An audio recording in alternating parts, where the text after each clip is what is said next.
My name's Luke, I'm 26, and up until recently, I was still living with my parents. Not because I was lazy or directionless.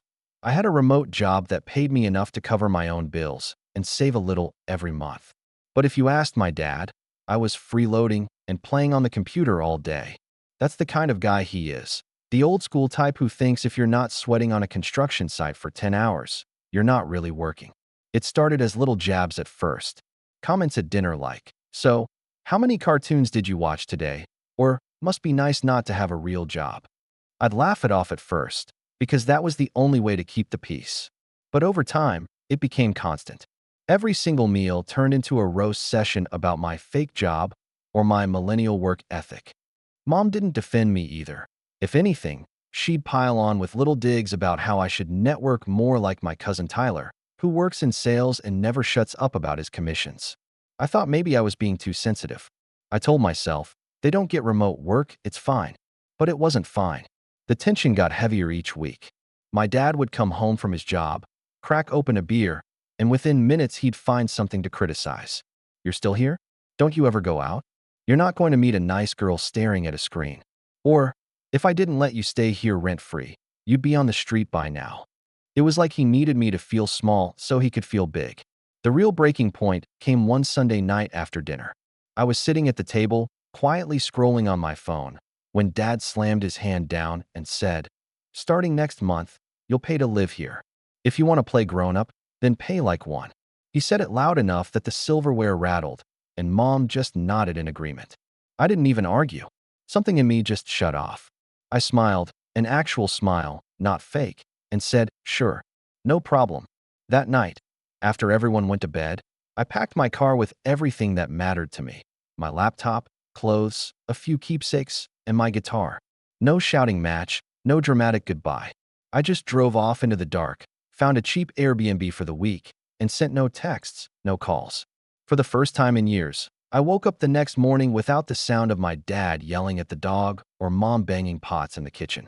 It was quiet, almost too quiet, but it felt good, peaceful. A week later, just when I was starting to enjoy the calm, my phone buzzed with a text from Mom. "The mortgage is due. Where are you?"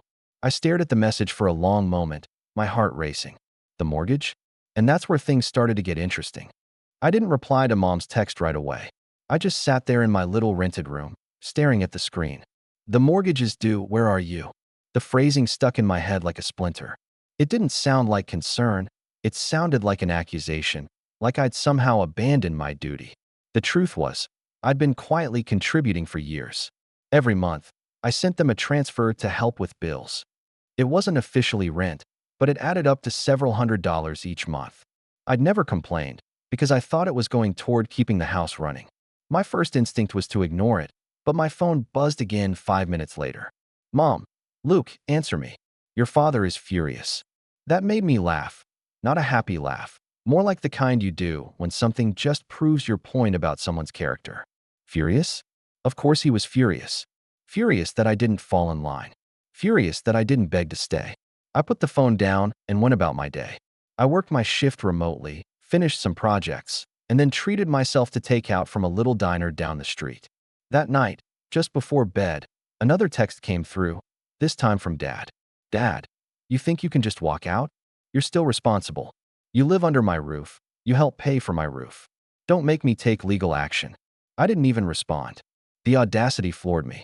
Here was the same man who had humiliated me at dinner a week ago, told me to pay up or get out. And now that I'd chosen the second option, he was demanding money anyway. 2 days later, Mom called. I let it ring out. Then she called again. And again. I finally answered just to stop the buzzing. "Luke, thank goodness. Listen, we need to talk about the house." "What about it?" I kept my tone neutral. "Well," she hesitated, "your father and I counted on your contribution this month. And since you just left, we had to pull from our savings. We can't keep doing that. Your brother already said he won't help." There it was, my brother. He's 3 years older than me, married, makes double what I do, and is basically the golden child. The one who could do no wrong growing up. He never had to mow the lawn, never had to take the trash out. Somehow those chores were always mine. If he crashed Dad's car, Dad laughed it off. If I was 5 minutes late to dinner, Dad gave me a lecture about respect. What does that have to do with me? I asked carefully. Mom sighed like she was the victim here. Luke, we all have to do our part. Your father says that just because you left doesn't mean you stop being family. If we lose the house, it will be on your conscience. That hit me like a bucket of cold water. On my conscience?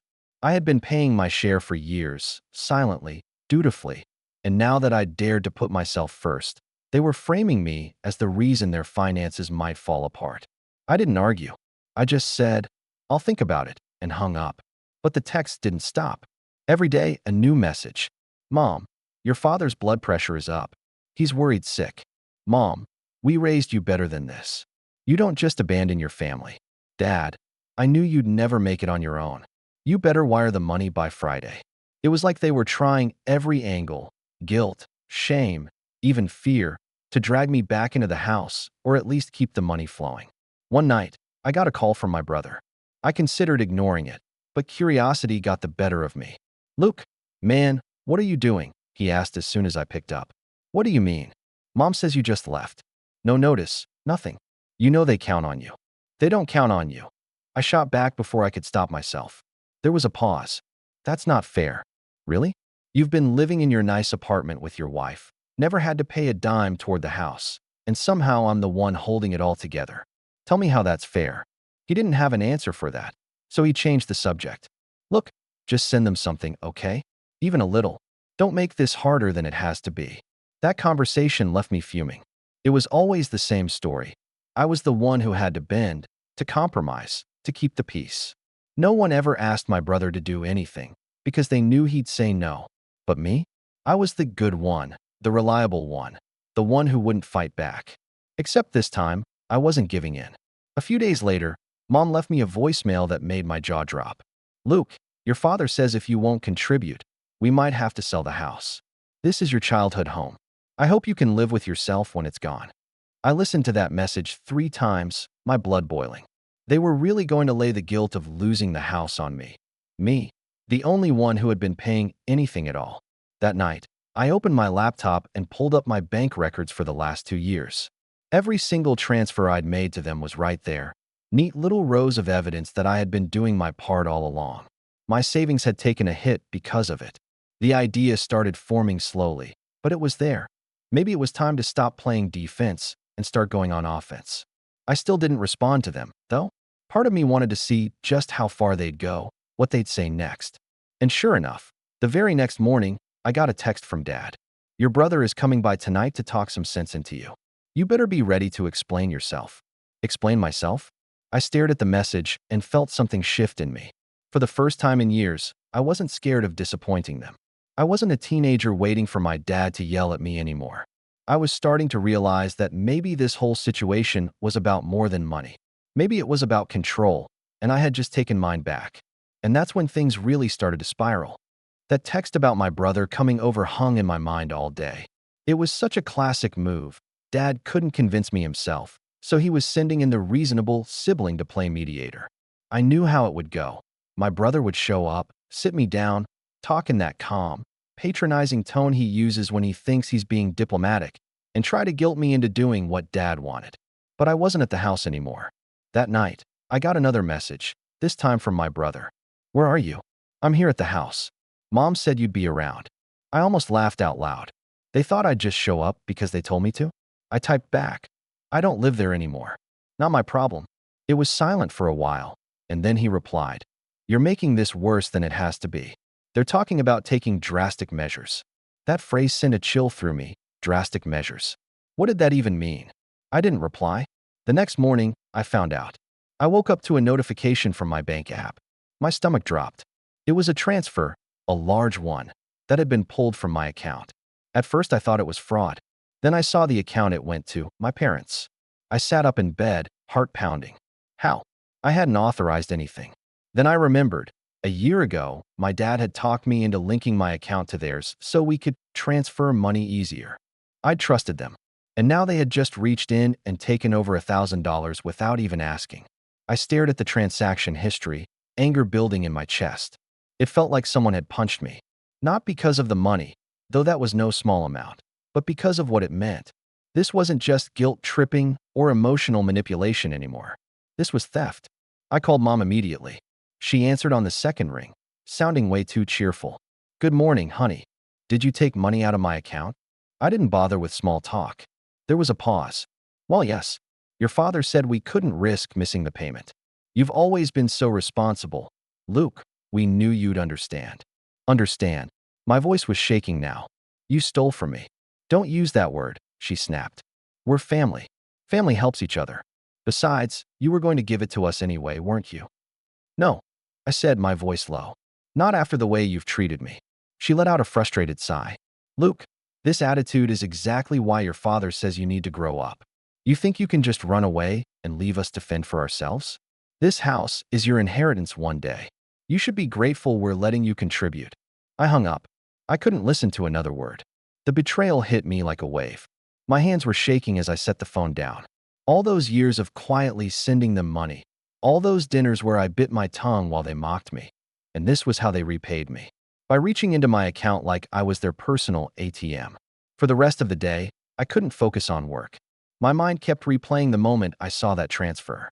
I thought about how easily they had done it, how they hadn't even asked, how they probably sat there together congratulating themselves on solving the problem. That night, I got a message from Dad. Glad we could take care of that. Next time, just send it on time and we won't have to do it ourselves. I don't know what infuriated me more, the smugness or the assumption that there would be a next time. 2 hours later, my brother called again. Luke, I heard about the transfer. He said like it was no big deal. Look, just let it go. It's not worth fighting about. You know they need it more than you do. Do they? I shot back.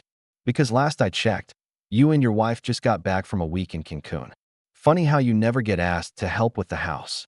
He was silent for a beat. Then he said, You're being selfish. Mom said you're making them sick with worry. Dad can't sleep. Good, I said, surprising even myself with how cold my voice sounded. Maybe now they know how I felt every time they mocked me at dinner. He tried to talk over me, but I hung up. I didn't want to hear it. That night, lying in bed, I felt something shift in me. This wasn't just about money anymore.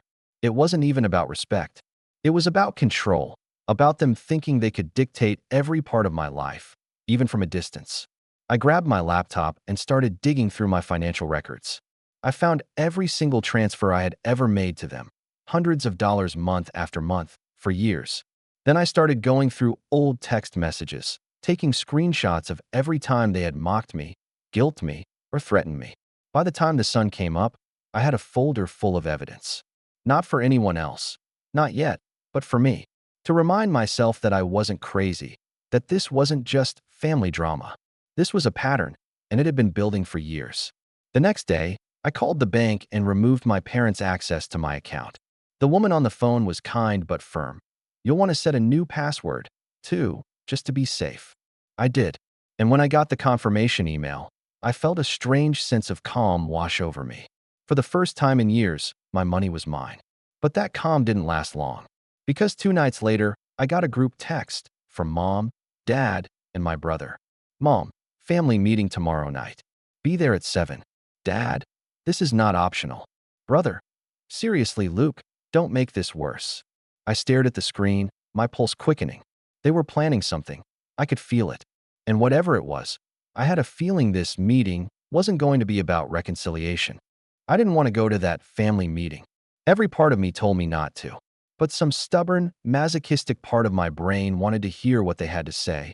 Maybe even force them to say it to my face instead of hiding behind texts and calls. I didn't tell them where I was staying, of course. I just showed up at the house right at 7 p.m. and parked across the street for a moment, staring at the warm glow of the living room lights. It felt strange. This was the house I had grown up in, the place where I'd had birthdays and Christmas mornings, and yet it felt like enemy territory now. When I finally walked in, the air was thick with tension. Mom sat on the couch, hands folded in her lap like she was at church. Dad was in his recliner, already scowling. My brother leaned against the wall with his arms crossed, playing the neutral party as usual. Sit, Dad barked. I sat. There was a long, uncomfortable silence. Then Dad spoke. Do you know what you've done to this family? I stayed quiet. You've put us in a position where we had to scrape together money last minute because you decided to run away like a child. He continued, his voice rising with each word. You've embarrassed us. The neighbors ask where you are. Do you know how that feels? I finally spoke. Do you know how it feels to be mocked in your own home every single night? To be told you don't have a real job when you're paying your share? Dad's face turned red. We were trying to motivate you. Motivate me? I laughed bitterly. You stole from me. Mom gasped like I had just said a dirty word. Luke, don't twist things. We took what you were already supposed to give us. That's not stealing. Yeah, my brother chimed in. You're blowing this out of proportion. You're making them feel like criminals. Because they are, I said flatly. Dad slammed his hand on the arm of the chair. Watch your mouth. If you're going to sit there under my roof, you'll show respect. And there it was, that phrase again. Under my roof. I realized in that moment that to him, I would never really be an adult as long as he had that roof hanging over my head. I'm not under your roof anymore, I said quietly. Silence. Mom's face fell. Luke, this is your home. Where are you even staying? Some dirty motel? You can't live like that. I'm fine, I said. Dad snorted. You think you're independent now? You think you can just walk out and never look back? You'll come crawling back, mark my words. This world will eat you alive. That was it. That was my breaking point. I stood up slowly, my heart pounding. You know what? Maybe it will. But I'd rather take my chances out there than stay here and let you treat me like a bank account with a heartbeat. I walked out before they could respond. My brother called after me. Luke, don't be stupid. But I didn't turn around. I sat in my car in the driveway for a long time before starting the engine. My hands were gripping the steering wheel so hard they hurt. My chest felt tight, like I'd just run a mile. When I finally drove away, it was with tears in my eyes. Not just anger, grief. That house had always felt like home, no matter how tense things got. But now it felt like a place I could never go back to. That night in my rented room, I didn't sleep. I just lay there staring at the ceiling, replaying every word of that conversation.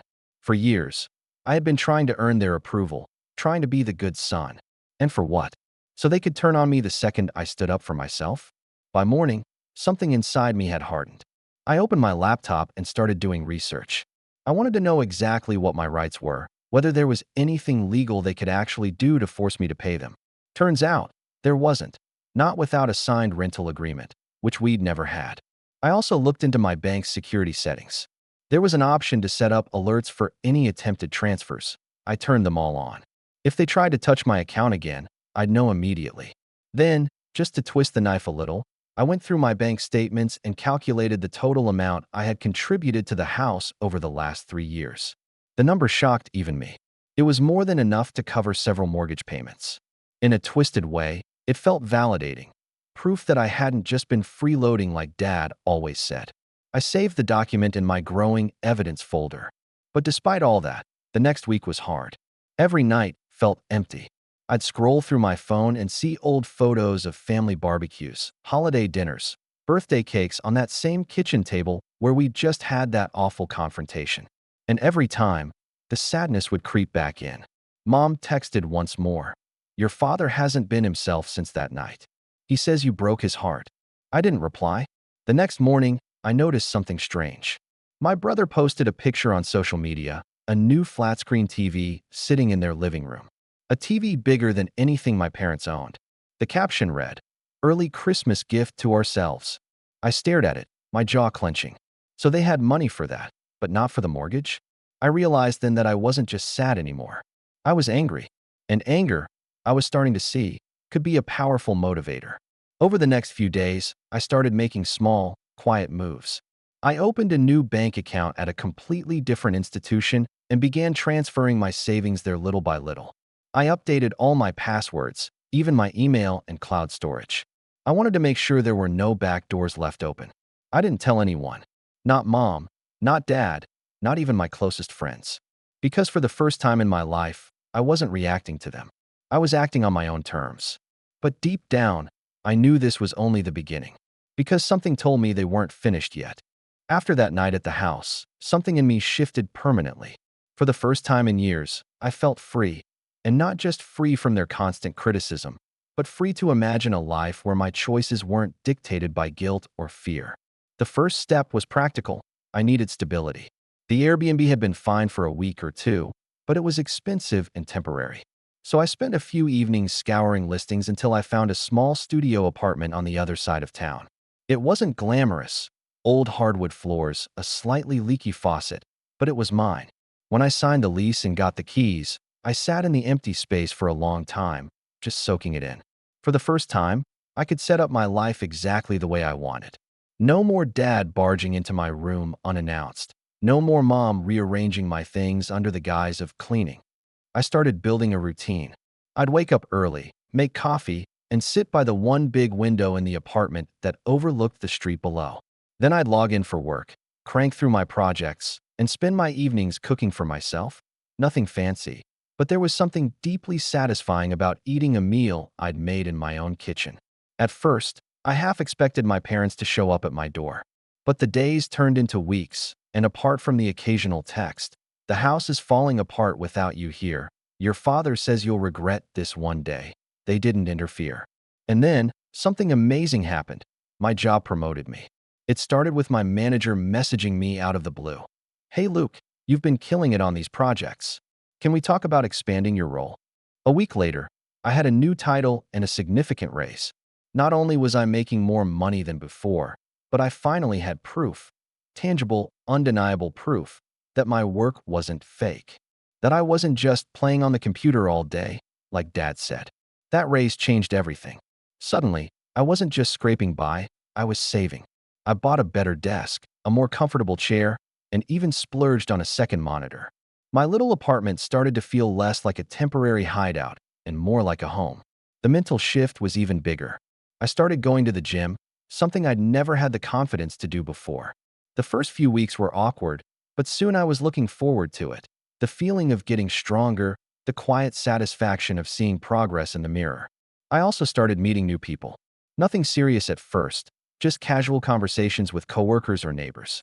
One of my neighbors, a guy named Chris, invited me to a game night at his place.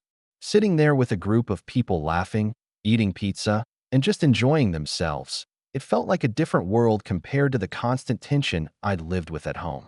One evening, after a long day of work, I sat down and pulled up my evidence folder, the screenshots, the bank records, the voice messages. For the first time since I'd started compiling it, I didn't feel shaky or defensive looking at it. Instead, I felt calm, empowered. This wasn't just a pile of painful memories anymore. It was leverage. I started quietly talking to a financial advisor, asking what my options were if I wanted to formalize my contributions to the house. He was surprised when I explained the situation. "You've been paying thousands toward a house you don't own, with no agreement? That could be considered a form of co-ownership, depending on the circumstances." That stuck in my mind. Co-ownership. It had never occurred to me before that all that money might have given me some sort of legal standing. Meanwhile, my parents' texts were becoming more frantic. "Mom, we had to dip into retirement savings again. This is killing us, Luke." "Dad, you think you're punishing us, but you're punishing yourself. When we're gone, you'll be sorry." I didn't reply, but I saved every message. Then, one Friday evening, my brother called. I debated letting it go to voicemail, but picked up out of curiosity. "Hey," he said, sounding strangely subdued. "What do you want?" I asked. "Look, I know things have been tense, but Mom said they're struggling. Really struggling. She wanted me to ask if you'd consider moving back in, just until things settle down." I actually laughed. "Move back in? After everything that happened?" She said they'd stop with the comments. "They just need you." "They don't need me," I said. "They need my money." There was a long pause. "You've changed," he said finally. "Yeah," I replied. "I have." And I had. By the time spring rolled around, I'd managed to build a small emergency fund. I'd upgraded my wardrobe, gotten healthier, and started picking up small freelance projects on the side. For the first time, I wasn't just surviving, I was thriving. One Saturday afternoon, I drove past my parents' house just to see it. The grass was overgrown, the porch light was broken, and the paint was starting to peel. It looked tired. For years, I'd been the one mowing that lawn, fixing those lights, keeping the place running. Now that I was gone, it was starting to show. I parked down the street and just sat there for a while, thinking. A part of me felt sad. This was the house where I'd grown up, after all. But another part of me felt something sharper, almost electric. Because now, for the first time, I had options. I had resources. And I was starting to see that I didn't just have to sit back and let them dictate how this story ended. I could write the ending myself. And that thought lit a fire in me that I hadn't felt in a very long time. The drive past my parents' house stayed with me for days. Seeing the place fall apart without me there was bittersweet. Part of me still cared about the house, about the memories inside those walls, but another part of me almost welcomed the sight. It was proof that I had been carrying more weight than anyone wanted to admit. Around this time, my company announced they were opening a new program, a leadership track for remote employees who wanted to move into management roles. Normally, I might have hesitated, thinking I wasn't ready, but something about where I was in life made me bold. I applied. To my surprise, I got in. The program came with training, mentorship, and a salary bump. Overnight, I went from being a mid-level remote worker to someone in a position where I could actually call some shots. That's when the messages from my family started to shift tone. They became less demanding and more desperate. Mom, your father is thinking about selling the house. We can't afford the payments anymore. Dad, if you cared about this family at all, you'd help us keep the place. At first, I ignored them, but something about those messages made me curious. If they were really considering selling the house, that could change everything. One evening, I decided to check public property records, something I had never bothered to do before. It didn't take long to find the house. But what shocked me wasn't just the current mortgage balance, it was the refinancing history. They had refinanced twice in the last 5 years. That explained why the payments were so high. They had pulled money out of the house. A lot of money. I sat there staring at the screen, my heart pounding. So this wasn't just about keeping the lights on. They had been using the house like an ATM, cashing out equity, probably to fund trips, home improvements, maybe even my brother's wedding. And yet, they had made me feel guilty. Me, the only one consistently contributing, as if I was the reason they were struggling. I went digging deeper. Over the next few nights, I combed through old conversations, emails, anything I could find. And the more I pieced together, the clearer the picture became. I hadn't just been helping with bills. I had been subsidizing their lifestyle. That realization lit a fire in me. I called the financial advisor I'd spoken to before and told him what I'd discovered. He was intrigued. If you can prove your contributions were specifically for the mortgage and not just general household expenses, you might have a claim to a share of the equity, he said. A share of the equity. I couldn't stop thinking about that phrase. For years, my dad had used the house as leverage to control me. My roof, my rules. But if I had a claim to part of it, then maybe it wasn't just his roof anymore. Meanwhile, things at work kept getting better. My manager recommended me for a high-profile project that came with a bonus. Between that and my freelance gigs, my savings account was growing fast. For the first time, I could see a future where I wouldn't just be financially independent. I'd be untouchable. Then came the moment that tipped everything over the edge. One afternoon, I got an email from my bank. It was an alert I had set up months ago. Attempted transfer blocked. The sender? My parents' joint account. They had tried to pull money from me again. I almost laughed. It was like they hadn't learned a thing. Instead of confronting them immediately, I saved the email and forwarded it to my advisor. Add this to the file, I wrote. That night, I sat at my desk with a notepad, sketching out what I half-jokingly called Operation Get My Life Back. Step 1 was making sure my finances were airtight. Step 2 was documenting everything. Every payment, every text, every attempted withdrawal. Step 3. Well, Step 3 was still taking shape, but I knew it would involve the house. I also started talking to a lawyer, just casually at first. I framed it as a hypothetical, but she immediately picked up on what I was really asking. If you can prove consistent contributions and you were never classified as a tenant, you might have grounds for a partition claim, she said. A partition claim would mean forcing the sale of the house and claiming my share of the equity. I wasn't sure yet if I was willing to go that far. It felt nuclear, but just knowing I had that option, that I had power, made me feel 10 feet tall.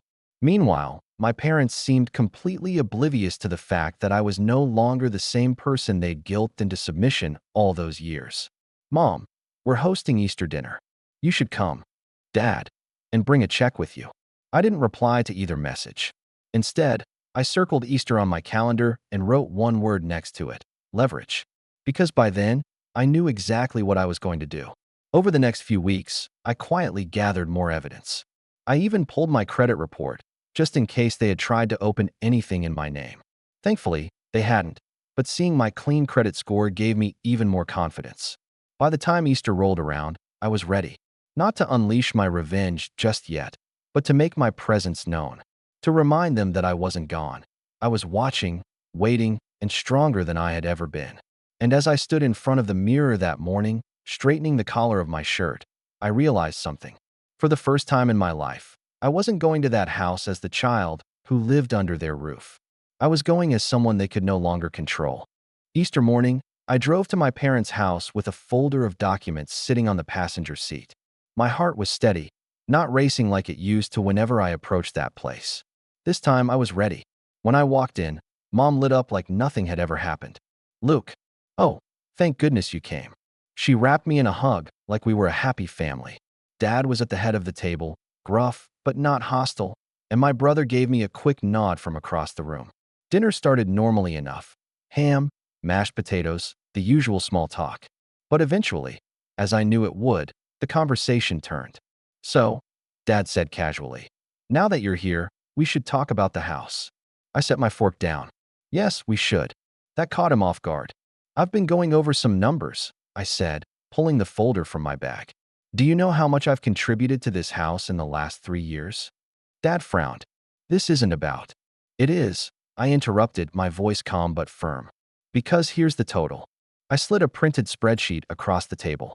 Rows and rows of transfers, all highlighted, with a final number circled at the bottom. Mom picked it up and her eyes widened. "Luke, this is a lot." I finished for her. "More than enough to cover months of mortgage payments. And you still came after me like I was freeloading." Dad bristled. "That's not the point. You live here, you pay. That's how it works." I shook my head slowly. "Not anymore." Because according to the financial advisor I spoke to, I let that hang for a moment, watching their expressions shift. These payments may actually entitle me to a portion of the house's equity. The room went silent. My brother sat up straighter. "Wait, what?" "That's right," I said. "I've documented everything. Every payment, every message where you called it help with the house. Legally, that could be considered a contribution to shared property." Dad's face turned a deep shade of red. "You wouldn't dare." I met his gaze. "I would, and I will if I have to." Mom tried to defuse it. "Luke, honey, we're just asking for a little help." "No," I said, my voice sharper now. "You're asking for control. And you crossed the line when you took money from my account without permission." Dad slammed his hand on the table. "We had no choice." "Yes, you did. You could have asked. You could have respected me enough to talk to me like an adult." I stood up, suddenly feeling taller than I ever had in that house. "But you didn't. And now, if you keep pushing, I'll make sure a judge hears every detail." My brother was watching me carefully now. "You're serious, aren't you?" "Completely." I didn't wait for them to respond. I gathered my folder, turned, and walked out of the house, but not before leaving one final document on the table. A certified letter from my lawyer outlining my potential claim to the property should they continue withdrawing funds or demanding payments. I didn't look back, but I could feel the weight of their silence behind me. Driving away, I felt something I hadn't felt in months: control. This wasn't about punishing them just for the sake of it. This was about drawing a line they couldn't cross anymore. And I wasn't finished. Over the next few weeks, I followed through on every part of my plan. I closed the old joint-linked account entirely. I transferred the rest of my savings to the new bank. I even set up a small trust in my own name, not because I had much to put in it yet, but because it felt like the ultimate declaration of independence. Then, just to make my point crystal clear, I sent one final message to the family group chat. "All future communication regarding money will go through my lawyer. Do not contact me directly about payments, loans, or contributions again." The effect was immediate. Mom sent a flurry of messages. "Luke, please, we can work this out." But Dad said nothing. Not a word. A week later, my lawyer called me. "They've responded," she said. "Let's just say they seem very eager to avoid court." I smiled, leaning back in my chair. "Good. Let's make sure they know exactly what the conditions are." For the first time, I wasn't the one reacting. I was the one setting the terms. And something told me they were starting to realize that they had underestimated me for a very, very long time. 2 weeks after Easter, I got a call from my lawyer again. This time, her tone was almost amused. "They've agreed to a written settlement," she said. "No more unauthorized withdrawals, no more demands for payments." In exchange, you're agreeing not to pursue a petition claim, for now. And they've agreed to put in writing that your past contributions went toward the mortgage. It was everything I wanted, laid out in legal language they couldn't twist later. I signed the paperwork the next day and kept a copy for myself. But the real fallout came later. A month after Easter, I heard through my brother, who had been surprisingly quiet since the confrontation, that Dad had finally put the house on the market. They couldn't keep up with the payments without my contributions, and apparently, my threat to get a share of the equity had been the final straw. They're furious, my brother said when he called me. Mom's been crying for days. I'm not celebrating that, I said quietly. But I'm not apologizing either. You really scared them, Luke. Dad says you made him feel like a stranger in his own house. I let out a bitter laugh. He made me feel like a stranger for years. Maybe now he knows what that feels like. My brother didn't have a response for that. A few weeks later, I drove by the house one last time. There was a big for sale sign in the front yard. The lawn was still overgrown, the porch light still broken. It looked smaller than I remembered, like it had shrunk now that it no longer had power over me. I parked across the street and just sat there, letting all the memories wash over me. Christmas mornings, summer barbecues, the smell of Mom's cooking, the sound of Dad's laughter back when things were still good. Then the fights, the guilt, the way they'd turned every meal into a tribunal. And then I smiled, because I realized that I wasn't angry anymore. I had drawn my line in the sand, stood my ground, and walked away with my dignity intact, and more importantly, my freedom. A month later, the house sold. My parents moved into a much smaller place on the outskirts of town. I didn't go to help them pack. I didn't even visit. One evening, long after the move, I got one final text from Dad. You got what you wanted. I hope you're happy. I stared at it for a moment, then typed back. I didn't want the house. I just wanted respect. He never replied. That night, I sat on the balcony of my apartment, watching the city lights flicker in the distance. My new life stretched out ahead of me, brighter, freer, and entirely my own. I raised my glass, took a long sip, and whispered to no one in particular. Your roof, your rules? Not anymore. And with that, I closed my phone, leaned back in my chair, and let the quiet settle in, knowing I would never again let anyone hold power over me the way they once did.